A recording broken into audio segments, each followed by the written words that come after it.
a crumbling city, armed guards at checkpoints, and families funneling through turnstiles clutching IDs. These images are not only reflected on headlines reporting on Palestine's West Bank. This year, HBO's The Last of Us sparked headlines for accusations of Zionism.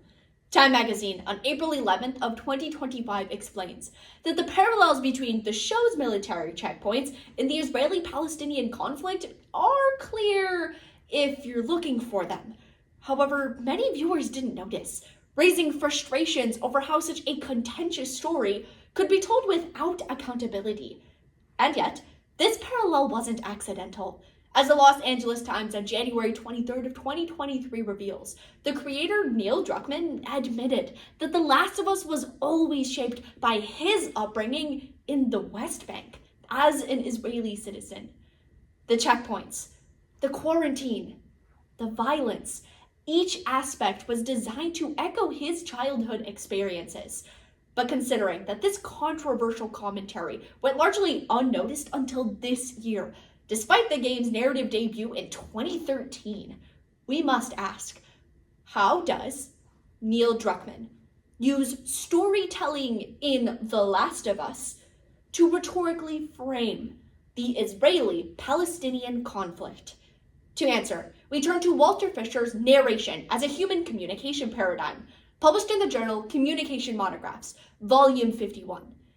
This model proves ideal for our analysis because Fisher explains how stories persuade us both overtly and subliminally.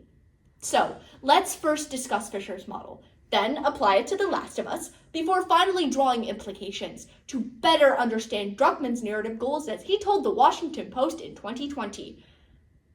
If I could just press a button and kill all of the horrible people that committed this act, then I could make them feel the same pain. Walter Fisher's narrative paradigm argues that humans are homo neurons, or storytelling animals. Stories persuade us through three key tenets: good reasons, narrative coherence, and selective storytelling. First, Fisher argues that every choice we make and every argument we accept are grounded in what he calls good reasons. These reasons aren't abstract. They stem from our shared history, our culture, character, and biography. In other words, stories persuade us when they resonate with values that we already hold. So, when storytellers use their own personal values to tap into collective values, their experiences feel not just personal, but universal. Next, in order for stories to move us, they must hold together. Fisher identifies two dimensions of narrative coherence: rationality and fidelity. Rationality means that the story makes sense within its own world. The sequence of events is understandable, the details line up, and the setting feels real. Whereas fidelity asks whether that story feels true to life, whether its lessons and values are reflected in our lived experiences. Essentially, narrative coherence begs the question, does this story feel authentic? And finally, Fisher emphasizes that storytelling is always selective. Every event produces an infinite number of details. Thus, storytellers must choose what to include, exclude, and emphasize. In this sense, every act of storytelling is also an act of framing, deciding which truths to emphasize, and thus guiding audiences towards particular interpretations. Now that we understand the narrative paradigm, we can apply it to Neil Druckmann's The Last of Us. First, good reasons originate from our shared culture and our history. Druckmann's good reasons originated from real trauma. In a Forbes interview on May 29, 2025, Druckmann describes watching footage of a cheering crowd lynching Israeli soldiers in the West Bank in the year 2000. With The Last of Us Part 2, Druckmann told the Medium on June 2nd of 2025 that he wanted to explore whether he could make audiences feel that same cycle of hatred, reflected by Ellie's journey into vengeance. By rooting a fictional apocalypse in his own biography, Druckmann makes us see how loss and rage drive even sympathetic characters into brutality, fulfilling our first tenet. Second, stories must make sense and feel real in order to possess narrative coherence, even in a world of zombies. The Last of Us feels real because its settings echo real violence. Vice, on July 15th of 2020, compared Seattle's walls and watchtowers in the game to the concrete barriers constructed by Israel in the West Bank in the year 2000. The checkpoints in the game mirror checkpoints that Palestinians still face today. This science fiction setting works because it feels real. Druckmann achieves narrative coherence by rooting a fantasy world in a reality that we already recognize, fulfilling our second tenet. And finally, stories also persuade us through selective storytelling.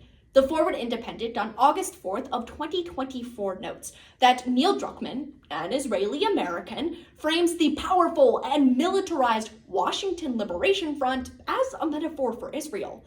Meanwhile, he models the religious, fanatic, and violent Seraphites after Palestinians. And Time magazine on April 10th of 2025 notes that this choice draws backlash as being Islamophobic, for labeling Palestinians as irrational zealots. By selectively framing one side as militarized but rational, and the other side as cultish and extreme, Druckmann's narrative fulfills our final tenet. Now that we've discussed Fisher's model and applied it to The Last of Us, we can return to today's research question. How does Neil Druckmann use storytelling in The Last of Us to rhetorically frame the Israeli-Palestinian conflict? Through symbolism, metaphor, and selective storytelling, Druckmann transforms his narrative of a fictional apocalypse into a vehicle for exploring tribalism, occupation, and contested visions of justice. However, the ethical blurring of entertainment with real-world suffering brings us to two implications: the responsibilities of those who consume stories and those of us who tell them. First, Fisher reminds us that narratives don't just entertain, they actually shape our reality. Time magazine on April 11th of 2025 explains that fans of both the 2013 show, game, and the 2025 show were unaware of the parallels to the Israeli-Palestinian conflict until journalists like Emanuel Mayberg pointed them out, noting that this narrative marginalizes Palestinian experiences in a way that only perpetuates a horrific status quo. And yet, this disconnect between content and awareness is not rare. The New Yorker on March 31st of 2025 reminds us that it wasn't until 2022 that pop culture made the Israeli-Palestinian conflict a regular topic in US politics. Neil Druckmann didn't hide his narrative framing. We just weren't primed to recognize it. Second, as narratives multiply through streaming and social media, so do the stakes of storytelling. In a 2022 interview with creative director Nicole Stolas, Forbes emphasizes that ethical storytelling demands focus, accountability, and fidelity to the communities impacted. However, The Guardian posted on April 6 of 2025, the philosopher Will Storr warns us, with every retelling of a story, we inevitably reshape the original narrative, bending it towards the storyteller's own values. So, as we reinterpret writers, poets, and performers to advance our own goals, we must remember that narratives are not neutral. They are rhetorical weapons used to advance their own visions of our world. Today, we discussed Fisher's model, applied it to The Last of Us, and drew revealing implications. Amidst the controversy of The Last of Us Part 2, Druckmann announced that he's stepping away from Season 3 and will not write or produce any episodes continuing the story. However, our analysis begs the question, which vision of the world will the new showrunners project?